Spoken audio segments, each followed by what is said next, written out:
All right, what is going on, everyone? I hope you're having a wonderful day.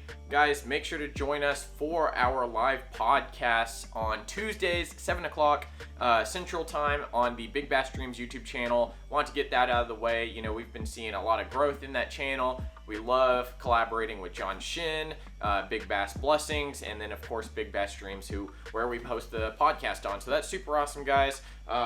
Today's video, we're going to be talking about the main reasons bass eat our lures, and I've kind of broken it down pretty simply into 5 different bites that you will find out when you're fishing. And this can be related to pond fishing, this can be lake fishing, it can be just about anything when you are fishing out there. Now, some of these different bites might have a little more to do with certain bodies of water, especially if it's clear water rather than dirty water. But these bites here are going to be what I like to focus on, and some of the things that I focus on in the springtime as I think about my lure selection coming up here for the spawn time of the year. All right, to break it down simply, guys, here are the 5 main components that I look for and try to key in on as I'm fishing. First off is going to be the hunger bite. Now, the hunger bite is going to be just the standard. The bass is hungry, it's going to want to eat. And that, you know, utilizing forward-facing sonar, utilizing your side scan or down scan, you can easily see when fish are around bait balls,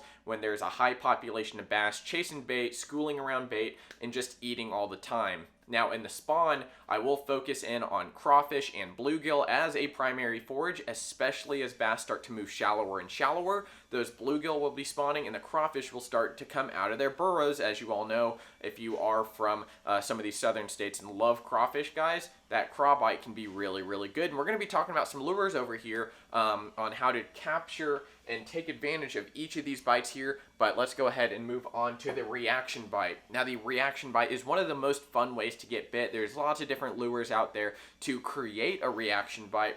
And the reaction bite, put simply, is if that lure is flying past that fish, it has a split-second decision to either 1, eat the bait, 2, not eat the bait. And it's very simple, guys. So speed has a lot to do with the reaction bite, and as the water warms, the reaction bite will get better and better and better, because in the colder months where the bass doesn't have to eat, it usually doesn't want to exert a lot of energy to go chase its food, it won't be as susceptible to those reaction bite lures that we're going to talk about.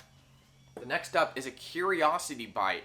Now, this one is a little bit of a mix between a hunger and either territorial competition or reaction. So the curiosity bite, to me, I find a lot of my curious fish or curiosity bites happen especially with bigger baits. And you're going to hear me talk a lot about bigger baits coming up into the spawn time of the year. When water heats up, fish are getting up there and they're going to be very territorial, which is the next one. So territorial bass generally have areas that they like to stick in. Think about yourself when you're out there, either in the classroom if you're still in school, you've got your areas you like to hang out, you've got your lunch table that you like to hang out at, or if you have a workspace you like to hang out at. You know, bass typically are very, very territorial around the areas that they want to get on. Let's say a fish likes to sit on a brush pile and it doesn't want anything else in that brush pile. It's going to go over there, chase them out, try to eat them, get them out of its area, right? So, and the last bite is going to be competition, and this kind of relates back to the hunger, kind of a bit about reaction. When a bass is very competitive for its food, this is one thing that anglers talk about a lot, especially with smallmouth, especially with schooling fish like herring lakes, like Lake Hartwell or Lake Murray, something like that.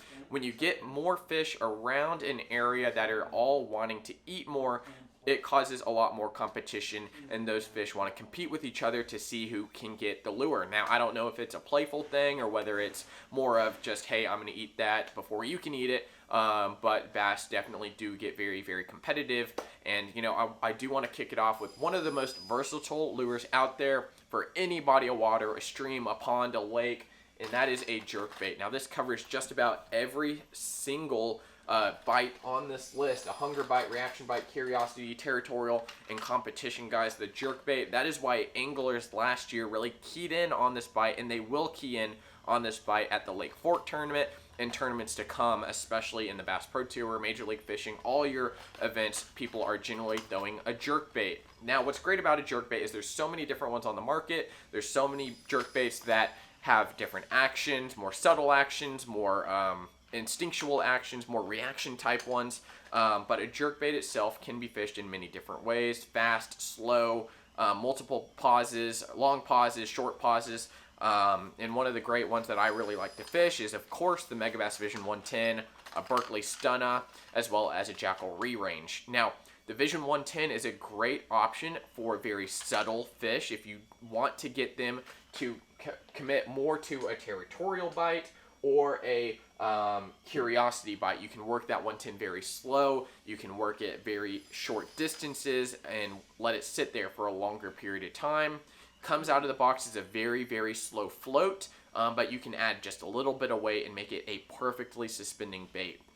Now, to get more of a reaction bite, guys, the Jackall Re-Range or the Berkeley Stunna, you can hit these extremely hard. You know how Kevin Van Dam used to do with his Strike King jerk baits, his 200s and 300s. He would work those extremely, extremely fast, cause those reaction bites, and have those fish commit to that bait in a split second as soon as it whizzed by them. And that's something that I am focusing on right now, coming up into the pre-spawn. As bass start to move shallower, I'll use these more reactive jerk baits to get them to commit to the bait. I'm going to work them extremely, extremely fast, and I'm going to add in slight short pauses, so when they're chasing it and it stops in their face, they have a split-second reaction to go and eat that lure. And a lot of the times it is down the hatch, all the way down to the crushers, tangled up in their side plates of the gills, and it can be an extremely easy lure to get bit on. Now, if your water's colder, you have a cold front or something like that, definitely go down to something like a 110. That's a little more subtle for you. Barely work it, give it like 1 or 2 hits, let it sit there, and then let them come up from the bottom or wherever they're at to inspect your bait a little bit, and then just get it out of their face, and they're going to come and hit it eventually. Now, these techniques here, let's go move forward into some more reaction type baits as the water warms up. We'll go along this timeline here. So one of my favorite reaction type baits in the springtime is going to be a bladed jig or a chatterbait, guys. Of course, we all know the jackhammer from Z-Man and Evergreen, but a new one out right now is going to be the chatterbait EVO just from Z-Man. It is almost a exact copycat of the jackhammer. The blade's the exact same. The head is a little bit different, improves a little bit on the jackhammer in my opinion, and it's actually like 40% cheaper than the jackhammer. So the chatterbait, it can be fished many different ways. You can imitate bluegill, crawfish, shad, of course. There's so many different colors out there, and you can get them all, of course, lakeprotackle.com, everyone. That's why you're here watching these videos, I hope. But guys, the chatterbait is a standard. Now, typically in the early pre-spawn, fire craw is a major pattern that people like to use. Fire craw is going to be, of course, the orange and the red colors, really keying in on that crawfish bite that a lot of people miss out on if you haven't fished it already, right? So some great trailers are going to be the Zocco, just as like a fire craw trailer. If you want to put a crawfish trailer on there, like a speed craw, something like that, or maybe a rage menace, you can work that bait a lot slower since those claws are pulling a lot of water, and you can just fish it a lot slower that way. If you want to drag it along the bottom and work it more like a traditional jig, definitely that will work. When you work it like a spoon almost, where you lift it off the bottom, that causes a reaction bite, and that blade really hits home with those fish, causes a lot of a reaction bite there, right? So hunger overall is just a key factor. Bass always have to keep eating, they have to keep moving. You know, as the water gets warmer, they have to keep eating more and more. In the summertime, their metabolisms are going crazy. They constantly are eating, usually in the lower light hours of the day, early mornings. That's why topwater can be so good, because they're hungry, territorial, and curious. And that's one thing I don't have here currently, which I probably should mention, which is topwater. We'll get into that, but let's go ahead and talk about another key bait, and that's going to be your big swim baits. So whether it's a hard bait swim bait, a mag draft style, a coal shad, something like that, guys, the bigger baits fall into a wide array of categories, and that's why people love to fish them. So your more traditional glide bait, guys, this is going to be a Clutch Swim Baits OG Glide.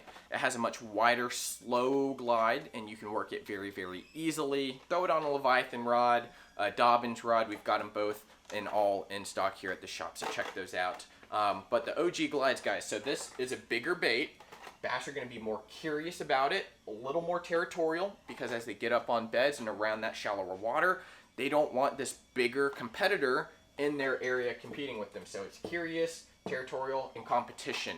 Now the slower glide, again, will hit those three mainly.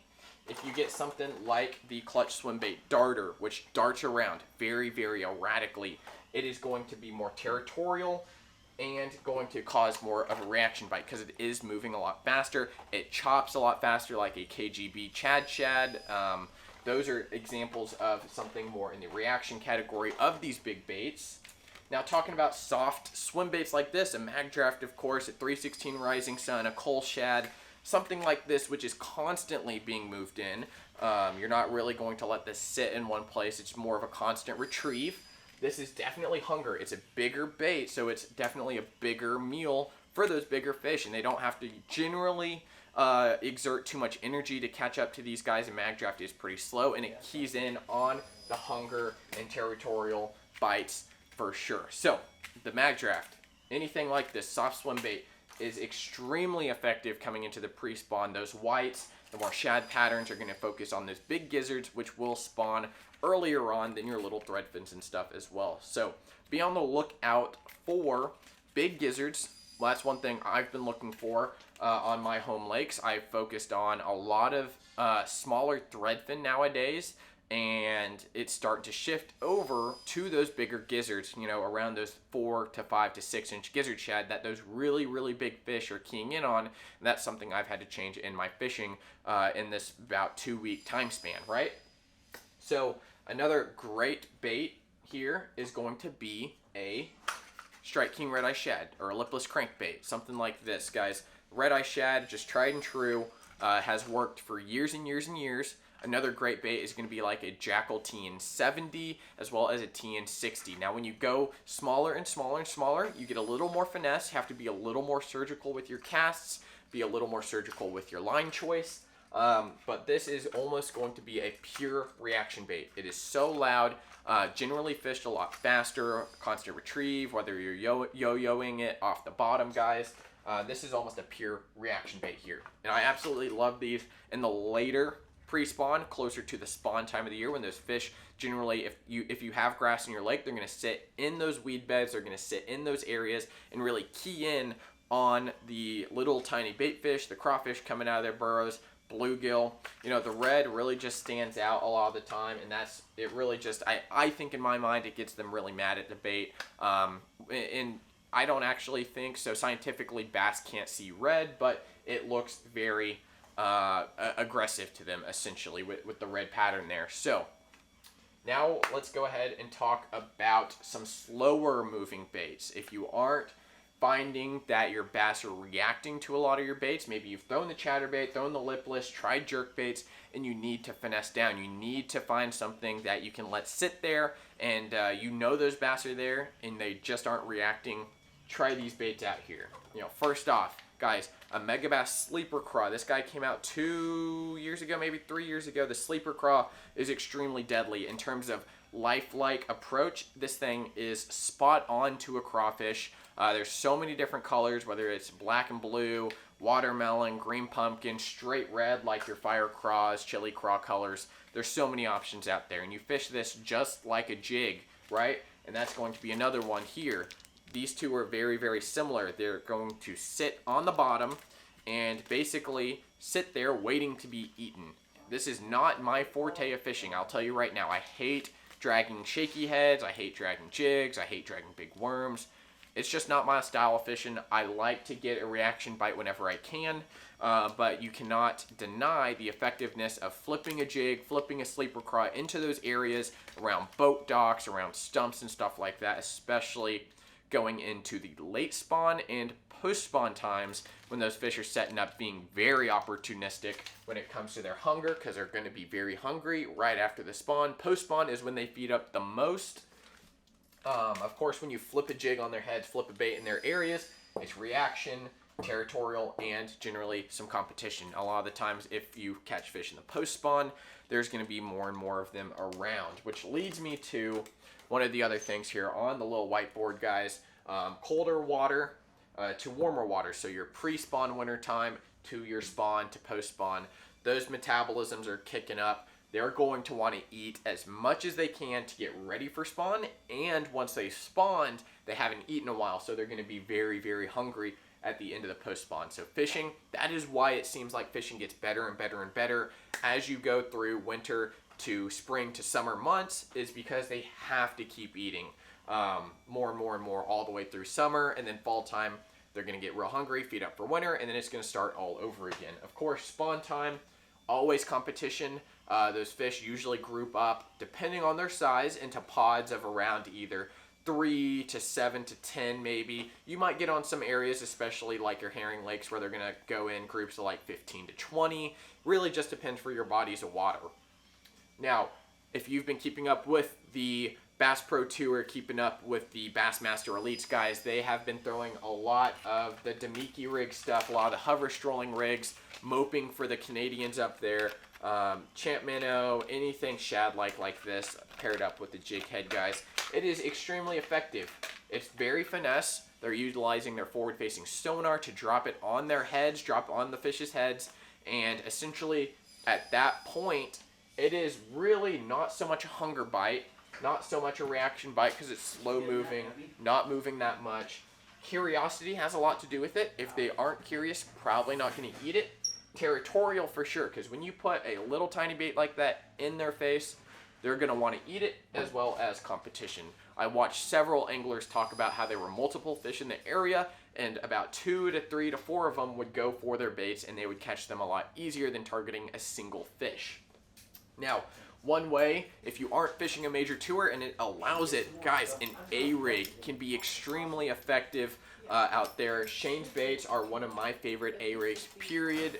Dominator simulates a bigger bait ball. It has 8 blades on it, and you can have 5 baits here in Texas. I only run 3 most of the time. I have 2 dummies up top. But an A-rig can be extremely effective no matter where you're at.